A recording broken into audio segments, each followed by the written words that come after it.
Hello bachcho, let's read the question.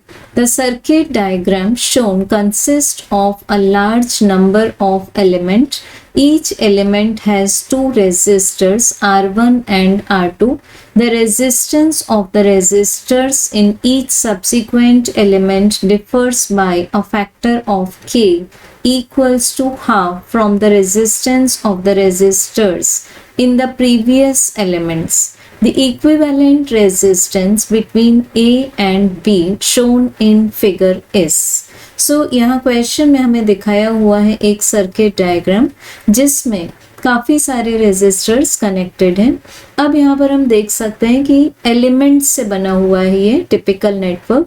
तो हर network में हमारे पास में यहाँ पर एक एक एलिमेंट में दो रेजिस्टर्स हैं। जैसे फर्स्ट एलिमेंट में दो R1 and R2, second element में के R1 के R2, थर्ड एलिमेंट में फिर के से मल्टीप्लाई हो गया तो के स्क्वायर R1 के स्क्वायर R2, फोर्थ एलिमेंट में फिर के से मल्टीप्लाई हो गया तो के क्यूब R1 के क्यूब R2, फिफ्थ एलिमेंट में अगेन के से मल्टीप्लाई हो गया सो के टू द पावर 4 R1 के to the power 4 R2।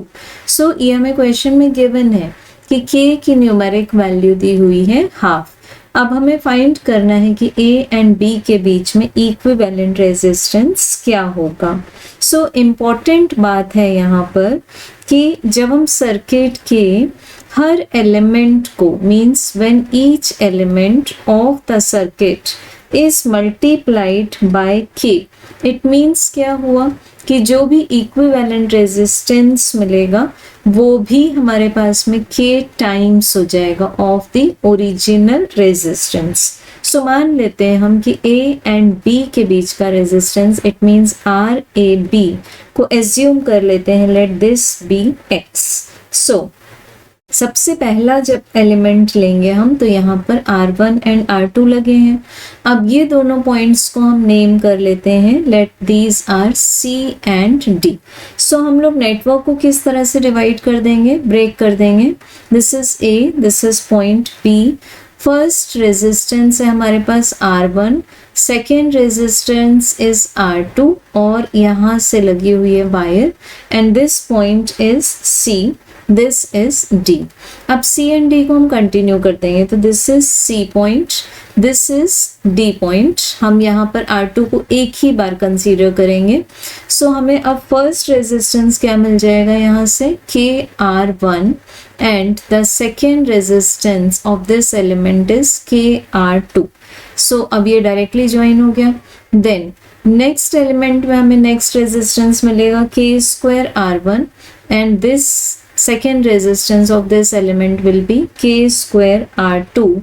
then next resistance in next element will be k cube R1 and this resistance will be k cube R2 and so on। इसी तरह से ये network continue रहेगा। सो अब हम क्या मान लेंगे कि यहाँ पर जो नेट रेजिस्टेंस है हमारे पास में उसकी वैल्यू है kx और A एंड B के बीच का रेजिस्टेंस हम अज्यूम कर रहे हैं that this equivalent resistance be x। So अब इस सर्किट डायग्राम को दोनों को जब हम मिक्स करके ज्वाइन करेंगे so how we can draw the new circuit diagram. So जिसमें फिर से हम लोग बनाते हैं point A, point B, this equivalent resistance is x। अब यहाँ फर्स्ट रेजिस्टेंस है हमारे पास R1, second resistance is R2 और B पॉइंट से इसको डायरेक्टली ज्वाइन कर देंगे। अब यहाँ पर हमारे पास नेट रेजिस्टेंस क्या आ चुका है दैट इज KX। सो अब ये बन चुका है हमारा पूरा equivalent circuit diagram.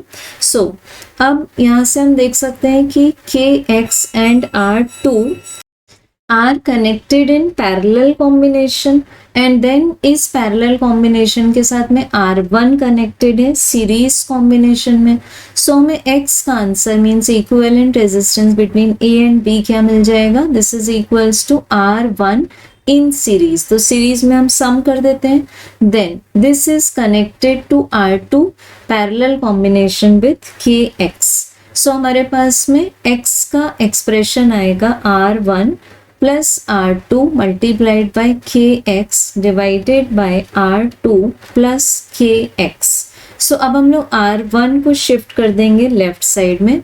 So we get x minus R1 this is equals to R2 kx divided by R2 plus kx. Recall करेंगे, हमें वैल्यू फाइंड करनी है x की. This is unknown for us. अब हम लोग क्या करेंगे, ये जो हमारे पास में डिनोमिनेटर है इसको हम मल्टीप्लाई कर देंगे लेफ्ट साइड में. So we get R2x minus this is minus R1 R2. पहले R2 को मल्टीप्लाई किया दोनों से, अब kx को करेंगे plus kx square minus kx R1 this is equals to R2 kx. अब एक ही साइड में शिफ्ट करके हम लोग x में क्वाड्रेटिक इक्वेशन फॉर्म कर लेंगे. So this will be kx square plus linear term क्या आ जाएगी हमारे पास, मीन्स x का multiple R2 minus R1 k minus R2 k and x to the power 1 minus R1 R2 equals to 0. सो ये बन चुका है हमारे पास में क्वाड्रेटिक इक्वेशन इन x. अब यहाँ पर हम लोग कंपेयर करेंगे इसको विद द स्टैंडर्ड इक्वेशन जो कि होता है ax square plus bx plus c equals to 0 से. सो a की वैल्यू आ गई k, देन b की वैल्यू हो चुकी है R2 minus R1 k minus R2 k and c की वैल्यू कंप्लीटली है माइनस R1 R2. अब हम लोग इक्वेशन अप्लाई करेंगे x के लिए. x के लिए हम लोग क्या फॉर्मूला लगाते हैं, that is x equals to minus b plus minus square root of b square minus 4ac whole divided by 2a. So यहाँ जब हम वैल्यूज पुट करेंगे we get x equals to minus of R2 minus R1 k then minus R2 k. ठीक, then plus minus, ये bracket close हो गया, plus minus. अब square root वाली टर्म लिख लेंगे. सो इसमें पहले बी स्क्वायर है, सो पूरे बी का हम स्क्वायर ले लेंगे. This is R2 minus R1 k minus R2 k whole bracket square. अब आएगा माइनस 4. a की वैल्यू क्या थी k एंड c की वैल्यू थी minus R1 R2 and this is divided by 2a. It means 2k. सो ये आ गई हमारे पास में x की वैल्यू. अब यहाँ से हम देख सकते हैं कि जो निगेटिव रूट होगा वो इनवैलिड होगा. सो हम सिर्फ पॉजिटिव रूट ले लेंगे. So putting k equals to 1/2 क्योंकि ये हमें गिवन है क्वेश्चन में. सो हमें क्या मिल जाएगा, x equals to this is x equals to minus R2 divided by 2 minus R1 divided by 2. ठीक, then this is plus, सिर्फ पॉजिटिव रूट लेंगे हम, square root of R2 divided by 2 minus R1 divided by 2 then this bracket square, यहाँ पर आ जाएगा square and plus 2 R1 R2 क्योंकि हमने यहाँ भी k की वैल्यू को पुट कर दिया है half and minus multiplied by minus will be plus. Then divided by मिलेगा हमें यहाँ से k की वैल्यू को फिर से हम यहाँ पर पुट कर देंगे हाफ. सो यहाँ पर डिनोमिनेटर में क्या मिल जाएगा हमें 1. This is 2 multiplied by half will be 1.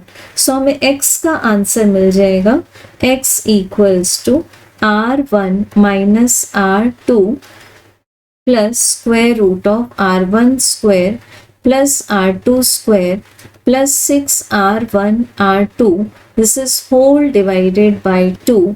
सो इस क्वेश्चन का राइट आंसर आ जाएगा option number C. Thank you.